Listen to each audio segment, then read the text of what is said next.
Rồi, xin các bạn, chào mừng các bạn đã quay trở lại với kênh của mình. Cũng khá là lâu rồi mình không có độ xe điều khiển từ xa. Hôm nay thì mình sẽ khởi động lại việc độ chế mấy chiếc xe điều khiển từ xa này nhé. Và mình hứa với các bạn luôn, trong thời gian sắp tới khoảng tháng 3 này thì mình sẽ mở hộp cho các bạn nhiều xe đồ chơi điều khiển hơn và độ nhiều xe hơn. Ở trong tháng 3 hàng mới về, mình đang order ít ra cũng phải 2-3 chiếc đấy. Hôm nay thì mình sẽ độ lại con này với hình thức độ đơn giản thôi, sử dụng động cơ 180. Độ này cơ bản thôi, cái này mình làm lâu lắm rồi. Còn đây còn dư con độ luôn.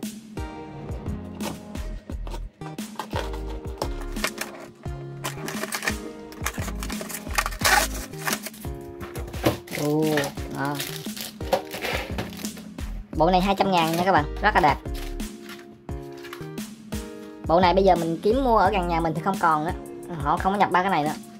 Vừa rẻ mà xe lại đẹp nữa.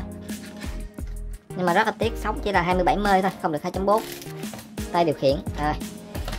Rồi giờ mình sẽ vô công việc chính luôn nha. Bộ đồ điện mình nâng cấp cho nó này, servo này, động cơ này 180. Con này có luôn cái tản nhiệt nữa, lát mình sẽ kiếm cho các bạn. Đây cái tản nhiệt của con 180 này. Rồi giờ mình sẽ tháo con này ra và độ lên nha.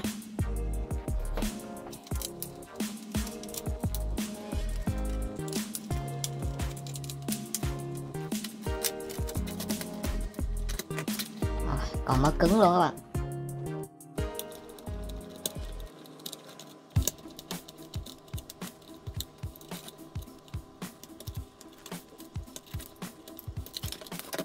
Rồi cái đó chúng ta sẽ tháo cái phần này ra. Cái này là nhựa nó hơi mỏng các bạn, mà không sao, được cái vỏ khá là đẹp. Dày quá nặng cũng khó chạy. Rồi giờ tháo đến cái phần này, mình nhét cái con động cơ 180 này vào là xong.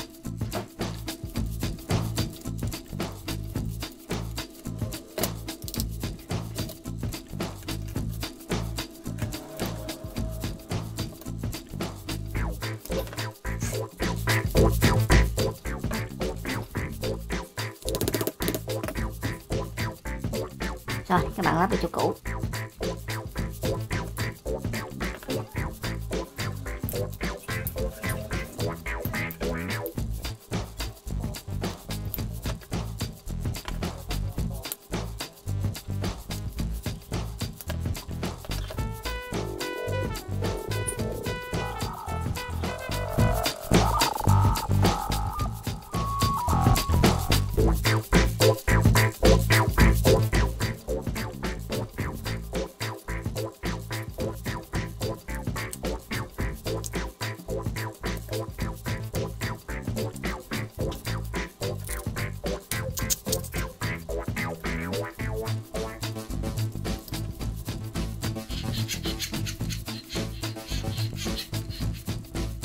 Rồi như vậy là xong phần cầu sau. Bình thường quá đúng không? Đây mình làm nhiều rồi. Tiếp theo chúng ta sẽ làm đến phần lái này. Phần này thì hơi lu bù tí, nó sẽ liên quan tới cái servo này.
phần này hơi bu tí thôi.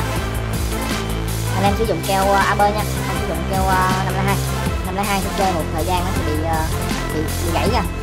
AB thì vô tư rồi, chúng ta gấp lại.